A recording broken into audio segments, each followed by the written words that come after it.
ଗୋଟିଏ ଦିନ ମାନୁ ଜଗୁ ବଣ୍ଟି ଆଉ ବିଟୁ ସୁନ୍ଦରବନ ଜଙ୍ଗଲ ବୁଲିବାକୁ ଯିବାକୁ ବାହାରିଲେ। ସାଙ୍ଗମାନେ, ଆଜି ଆମେ କେତେ ଦିନ ପରେ ବୁଲିବାକୁ କୁଆଡେ ଯାଉଛେ? ମତେ ତ ବହୁତ ଖୁସି ଲାଗୁଛି। ହଁ ମାନୁ, ଆଉ 2 ଦିନ ପରେ ଆମ ସ୍କୁଲ ଖୋଲିବ। ତାପରେ ପୁଣି ପାଠ ପଢା ଚାଲୁ ହେଇଯିବ। ଆଜି ଆମେ ମନ ଭରିକି ବୁଲିବା, ହେଲା? ହଁ ହଁ ସାଙ୍ଗମାନେ, ଆଉ ମୁଁ କାଲି ଗୋଟେ ଟିଭିରୁ ଗେମ୍ ଶିଖିକି ଆସିଛି। ଆମେ ସେଠିକି ଗଲେ ଖେଳିବା। ଆରେ କୋଉ ଗେମ୍ କହୁନୁ? ଚାଲେ ପ୍ରଥମେ ବୁଲିବାକୁ ଯିବା, ତାପରେ ଯାଇ ମୁଁ କହିବି। ତାପରେ ସେମାନେ ସମସ୍ତେ ମିଶି ସୁନ୍ଦରବନ ଜଙ୍ଗଲ ବୁଲିବାକୁ ଗଲେ। ସେମାନେ ଘନ ଜଙ୍ଗଲ ଆଉ ପାହାଡ ବାଟ ଦେଇ ଗଲେ। ସେଠି ପହଞ୍ଚି ସେମାନେ ଝରଣା ଦେଖିଲେ ଆଉ ଫୁଲ ବଗିଚାରେ ବୁଲିଲେ। କିଛି ସମୟ ବୁଲିଲା ପରେ ସେମାନେ ଘରୁ ଆଣିଥିବା ଖାଇବା ବସିକି ଖାଇଲେ। ଆରେ ଜଗୁ, ତୁ ପା କୋଉ ଗେମ୍ କଥା କହୁଥିଲୁ? କହୁନୁ, ତୁ କୋଉ ଗେମ୍ କଥା କହୁଥିଲୁ? ଆରେ ମୁଁ ସେ ଗେମ୍ କେବେ ଟ୍ରାଏ କରିନି, କିନ୍ତୁ ମୁଁ କାଲି ଟିଭିରୁ ଶିଖିଲି। ଆରେ ହଁ ଯେ, ସେଇଟା କୋଉ ଗେମ୍ କହୁନୁ? ଆରେ ସେଇଟା ହେଉଛି ଭୂତକୁ ଡାକୁଥିବା ଖେଳ। ସେ ଖେଳ ଦ୍ୱାରା ଆମେ ଭୂତକୁ ଡାକିବା। କଣ ଭୂତକୁ ଡାକୁଥିବା ଖେଳ? ତୁ ପାଗଳ ହେଇଗଲୁ ନା କଣ? ଆମେ ବାହାର ଜାଗାକୁ ବୁଲିବାକୁ ଆସିଛେ, ଆଉ ସୁନସାନ ଜାଗାରେ ବସିଛେ। ଏଠି କେହି ବି ନାହାନ୍ତି, ଆଉ ତୁ ଭୂତକୁ ଡାକିବା କଥା କହୁଛୁ? ଆରେ ମାନୁ, ଏ ବୋକା ବିଟୁକୁ ଟିକେ ବୁଝା। ଆରେ ଆମେ ଏ ଖେଳ ଦ୍ୱାରା ଭୂତକୁ ଡାକିବା, ଆଉ ତାକୁ ଆମ ଗୁଲାମ କରିକି ରଖିବା। ଆମେ ତାକୁ ଯାହା କହିବା ସେ ଆମ କଥା ସବୁ ମାନିବ, ଆଉ ଆମର ସବୁ ଅସୁବିଧା ଦୂର ହେଇଯିବ। କଣ ସତରେ ସେ ଭୂତ ଆମର ସବୁ କଥା ମାନିବ? ତାହେଲେ ଆମେ ସେ ଗେମ୍ ନିଶ୍ଚୟ ଖେଳିବା। ହଉ ତାହେଲେ ଠିକ ଅଛି।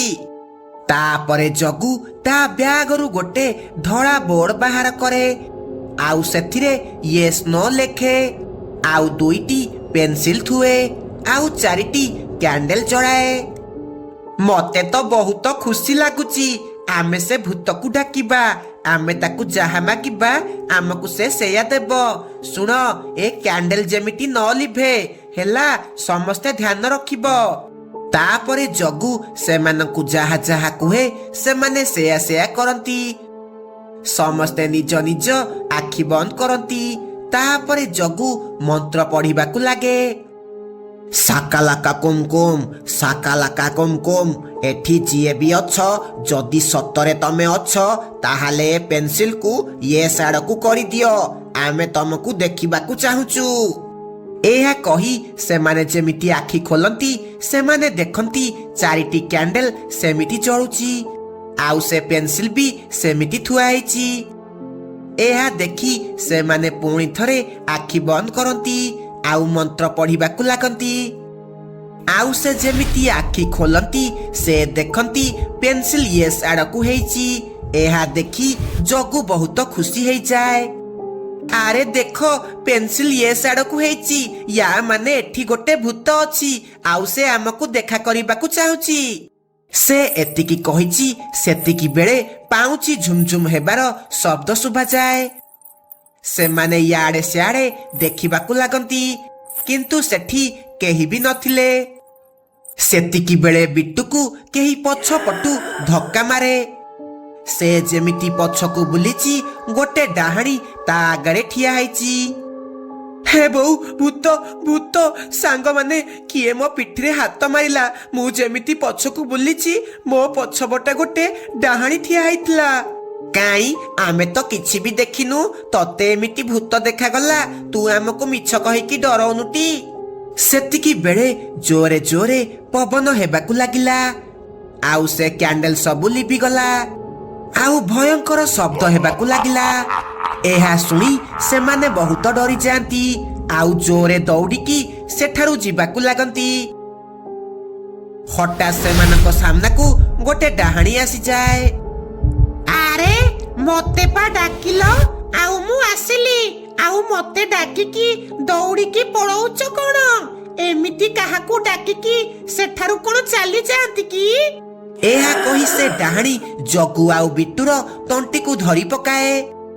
ମତେ ଛାଡ଼ି ଦିଅ ମୋର ଭୁଲ ହେଇଗଲା। ମୁଁ ତ ମଜା କରୁଥିଲି, ମୋର ଭୁଲ ହେଇଗଲା। ହଁ ହଁ ଆମକୁ ଛାଡ଼ି ଦିଅ, ଆମେ ଆଉ ଏମିତି ଭୁଲ କେବେ ବି କରିବୁନି, ଆମକୁ ଛାଡ଼ି ଦିଅ। ବହୁତ ଦିନ ହେଲା ମୁଁ ବହୁତ ଭୋକରେ ଅଛି। ଆଜି ମନ ଭରିକି ପକ୍ଷୀ ମାଂସ ଖାଇବି, ଆଉ ତମେ ମାନେ କହୁଛ ଛାଡ଼ି ଦିଅ? ନା ନା, ଏମିତି ହେଇପାରିବନି। ସେ ଏହା କହି ଯେମିତି ସେ ଦୁଇ ଜଣଙ୍କୁ ଖାଇବାକୁ ଯାଇଛି, ମାନୁ ସେତିକି ବେଳେ ହନୁମାନ ଚାଳିଶା ବୋଲିବାକୁ ଲାଗେ।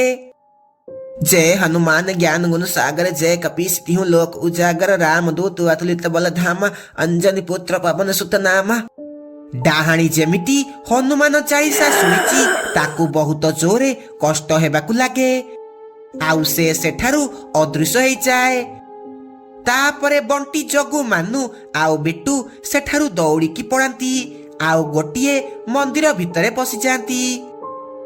ସକାଳ ହେବା ପରେ ସେମାନେ ବସରେ ବସି ଘରକୁ ଚାଲିଯାଆନ୍ତି, ଆଉ କେବେ ବି ସେ ଭୂତ ଗେମ୍ ଖେଳନ୍ତି ନାହିଁ। ମାନୁ ଆଉ ତା ଭଉଣୀ ଗୁଡି ଗୋଟିଏ ଦିନ ସ୍କୁଲରୁ ଘରକୁ ଫେରୁଥିଲେ।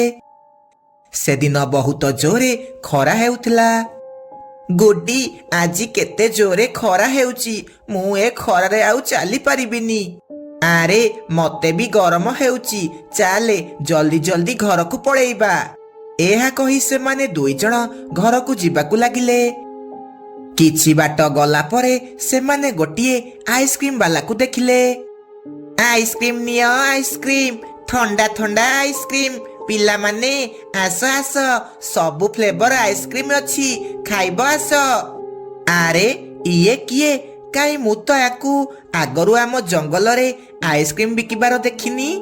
ଗୁଡି, ତୁ ସେ କଥା ଛାଡେ, ତୁ ମତେ ଗୋଟେ ଆଇସ୍କ୍ରିମ କିଣିକି ଦେ, ମତେ ବହୁତ ଜୋରେ ଶୋଷ କଲାଣି। ଆରେ ମାନୁ, ଆଇସ୍କ୍ରିମ କିଣିବା ପାଇଁ ମୋ ପାଖରେ କିଛି ବି ପଇସା ନାହିଁ। ନାଇଁ, ମୁଁ କିଛି ବି ଜାଣିନି, ମତେ ଆଇସ୍କ୍ରିମ ଦରକାର ମାନେ ଦରକାର। ଏହା କହି ମାନୁ କାନ୍ଦିବାକୁ ଲାଗେ। ଆରେ ପୁଅ, କଣ ହେଲା? କଣ ପାଇଁ କାନ୍ଦୁଛୁ? ଆଣ୍ଟି, ମୁଁ ଆଇସ୍କ୍ରିମ ଖାଇବି, କିନ୍ତୁ ମୋ ଭଉଣୀ ମତେ ଆଇସ୍କ୍ରିମ କିଣିକି ଦଉନି। ଆରେ ଆଣ୍ଟି, ମୋ ପାଖରେ ଆଇସ୍କ୍ରିମ କିଣିବା ପାଇଁ କିଛି ବି ପଇସା ନାହିଁ, କିନ୍ତୁ ଏ ମୋ କଥା ମାନୁନି ଜମାରୁ। ଆରେ ଏଥିରେ କାନ୍ଦିବାର କଣ ଅଛି? ପଇସା ଦବା କିଛି ଦରକାର ନାହିଁ, ମୁଁ ତମକୁ ଫ୍ରିରେ ଆଇସ୍କ୍ରିମ ଦେବି, ଇଏ ନିଏ ପୁଅ। ଏହା କହି ସେ ଆଇସ୍କ୍ରିମ ବାଲା ମାନୁକୁ ଗୋଟେ ଆଇସ୍କ୍ରିମ ଖାଇବାକୁ ଦିଏ।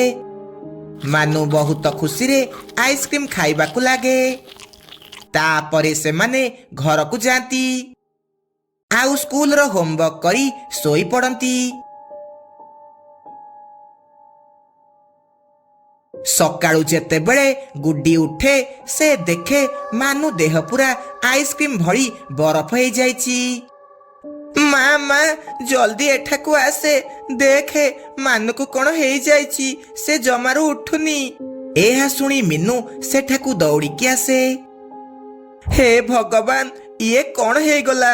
ୟା ଦେହ ପୁରା ଥଣ୍ଡା କଣ ହେଇଯାଇଛି, ଏବେ ମୁଁ କଣ କରିବି? ଏହା କହି ସେମାନେ ଦୁଇ ଜଣ ମାନୁକୁ ନେଇ ହସ୍ପିଟାଲ ଯାଆନ୍ତି।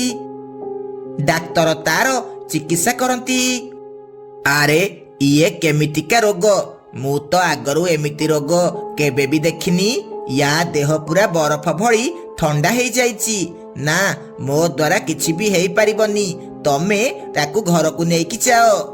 ତାପରେ ସେମାନେ ମାନୁକୁ ନେଇ ଘରକୁ ଆସନ୍ତି। ଏମିତି କିଛି ଦିନ ବିତିଯାଏ। ଗୁଡି ଏକା ଏକା ସ୍କୁଲ ଯାଏ। ସେ ବାଟରେ ଆସିଲା ବେଳେ ଦେଖେ ଜଗୁ ଗୋଟେ ନାଲି କଲର ଆଇସ୍କ୍ରିମ ଖାଉଛି। ଆରେ ଜଗୁ, ତୁ ଏ ଆଇସ୍କ୍ରିମ କୋଉଠୁ ଆଣିଲୁ? ଆରେ ଗୁଡି, ଆମ ଜଙ୍ଗଲରେ ଗୋଟେ ଆଣ୍ଟି ଆଇସ୍କ୍ରିମ ବିକିବାକୁ ଆସୁଛନ୍ତି। ସେ ସମସ୍ତଙ୍କୁ ମାଗଣାରେ ଆଇସ୍କ୍ରିମ ଖାଇବାକୁ ଦେଉଛନ୍ତି। ଆଇସ୍କ୍ରିମ ବହୁତ ଟେଷ୍ଟି ଲାଗୁଛି, ନେ ତୁ ବି ଟେଷ୍ଟ କରିକି ଦେଖେ। ନା ନା, ତୁ ଖା, ମୁଁ ଖାଇବିନି। ଏହା କହି ଗୁଡି ଘରକୁ ଚାଲିଯାଏ। କିଛି ସମୟ ଯାଇଛି, ରାନୀର ଜୋରେ ଜୋରେ କାନ୍ଦିବାର ଶବ୍ଦ ଶୁଭାଯାଏ।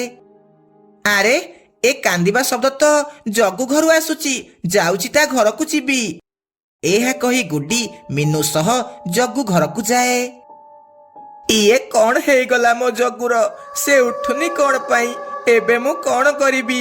ମିନୁ, ତୋ ପୁଅ ମାନୁର ଯୋଉ ଅବସ୍ଥା ହେଇଛି ସେମିତି ମୋ ପୁଅର ବି ହେଇଛି। ମୋ ପୁଅ ଏବେ କେମିତି ଠିକ ହେବ? ଜଗୁର ବି ଏମିତି ଅବସ୍ଥା ଦେଖି ଗୁଡି କିଛି ଭାବିବାକୁ ଲାଗେ। ନା, କିଛି ତ ଗଡବଡ ଅଛି। ସେ ଆଣ୍ଟି ପାଖରୁ ଯିଏ ବି ଆଇସ୍କ୍ରିମ ଖାଉଛି ତାର ଏମିତି ଅବସ୍ଥା ହେଇଯାଉଛି। ନା, ମତେ ହିଁ କିଛି କରିବାକୁ ପଡିବ। ତା ପରଦିନ ଗୁଡି ସ୍କୁଲ ଯାଏ। ଆଉ ସ୍କୁଲ ଛୁଟି ହେଲା ପରେ ସେ ସେହି ଆଇସ୍କ୍ରିମ ବାଲା ଉପରେ ନଜର ରଖିବାକୁ ଲାଗେ। ଯେମିତି ସେ ଆଇସ୍କ୍ରିମ ବାଲା ସବୁ ଆଇସ୍କ୍ରିମ ବାଣ୍ଟି ଘରକୁ ଯାଏ, ଗୁଡି ତା ପିଛା କରିବାକୁ ଲାଗେ। କିଛି ବାଟ ଗଲା ପରେ ସେ ଆଇସ୍କ୍ରିମ ବାଲା ଗୋଟେ ପୁରୁଣା ଘର ଭିତରେ ପଶିଯାଏ। ଗୁଡି ଝରକା ପଟେ ସବୁ ଦେଖିବାକୁ ଲାଗେ। ସେ ଦେଖେ ସେ ଚଢେଇ ଗୋଟେ ଭୟାନକ ଡାହାଣୀ ହେଇଯାଏ। ପିଲାମାନଙ୍କର ଏମିତି ଅବସ୍ଥା ଦେଖି ମତେ ବହୁତ ଖୁସି ଲାଗୁଛି। ଏମିତି ମୁଁ ସବୁ ପିଲାମାନଙ୍କୁ ଆଇସ୍କ୍ରିମ ଦେଇ ବରଫ କରିଦେବି। ତାପରେ ଧୀରେ ଧୀରେ ପିଲା ସବୁ ବରଫ ହେଇଯିବେ। ତାପରେ ମୁଁ ସେମାନଙ୍କୁ ନେଇ ବଳି ଦେବି ଆଉ ଅମର ହେଇଯିବି, ଅମର। ଗୁଡି ତାର ସବୁ କଥା ଶୁଣିଦିଏ। ନା, ଏ ଡାହାଣୀ ସମସ୍ତଙ୍କୁ ବରଫ କରିବା ପୂର୍ବରୁ ମତେ ୟାର କିଛି କରିବାକୁ ପଡିବ। ଯାଉଛି, ମୁଁ ତାନ୍ତ୍ରିକ ବାବା ପାଖକୁ ଯିବି, ସେ ହିଁ କିଛି ଉପାୟ କରିବେ। ଏହା କହି ଗୁଡି ତାନ୍ତ୍ରିକ ବାବା ପାଖକୁ ଯିବାକୁ ଲାଗେ। ଆଉ ତାଙ୍କୁ ଯାଇ ସବୁ କଥା କୁହେ। ଶୁଣେ ଝିଅ, ସେ ଡାହାଣୀ ବହୁତ ଶକ୍ତିଶାଳୀ। ତାକୁ କେବଳ ଅମାବାସ୍ୟା ରାତିରେ ମାରିହେବ। ତା ଘର ଭିତରେ ଗୋଟେ କଳସୀ ଅଛି। ସେ କଳସୀ ଭିତରେ ତା ଜୀବନ ଅଛି। ତତେ ସେ କଳସୀକୁ ଭାଙ୍ଗିବାକୁ ପଡିବ। ତାପରେ ସେ ଡାହାଣୀ ସବୁଦିନ ପାଇଁ ଶେଷ ହେଇଯିବ, ଶେଷ। ତାପରେ ସବୁ ପିଲା ଆଗ ଭଳି ହେଇଯିବେ। ତାପରେ ଗୁଡି ଘରକୁ ଯାଏ। ଆଉ ଅମାବାସ୍ୟା ରାତିରେ ସେ ସେହି ଡାହାଣୀ ଘର ଆଡେ ଯିବାକୁ ଲାଗେ। ସେ ଘର ପାଖକୁ ଯାଇ ଝରକା ପଟେ ଦେଖେ ସେ ଡାହାଣୀ ଘରେ ନାହିଁ। ସେ ଘର ଭିତରେ ପଶିଯାଏ। ଆଉ ସେ ଯେମିତି ସେ କଳସୀକୁ ଭାଙ୍ଗିବାକୁ ଯାଇଛି, ସେ ଡାହାଣୀ ସେଠାରେ ପ୍ରକଟ ହୁଏ। ଇଏ ତୁ କଣ କରୁଛୁ? ସେଇଟା ମୋ କଳସୀ, ମତେ ଦେଇଦେ କହୁଛି, ନହେଲେ କିଛି ବି ଭଲ ହେବନି। ତୁ ପ୍ରଥମେ ମୋ ଭାଇ ଆଉ ସବୁ ପକ୍ଷୀ ମାନଙ୍କୁ ଠିକ କରିଦେ, ତାପରେ ମୁଁ ତତେ ତୋ କଳସୀ ଦେଇଦେବି। ହଁ, ମୁଁ ଠିକ କରିଦେବି। ତୁ ଦେଇଦେ ମୋ କଳସୀ, ଦେଇଦେ କହୁଛି। ହଉ ତାହେଲେ, ଇଏ ନେ ତୋ କଳସୀ। ଏହା କହି ଗୁଡି ସେହି କଳସୀକୁ ତଳେ ବାଡେଇ ଭାଙ୍ଗିଦିଏ। ଇଏ ତୁ କଣ କଲୁ? ତୁ କିଛି ବି ଠିକ କଲୁନି। ମୁଁ ପୁଣି ଥରେ ଆସିବି ଆଉ ତତେ ଜମାରୁ ଛାଡିବିନି।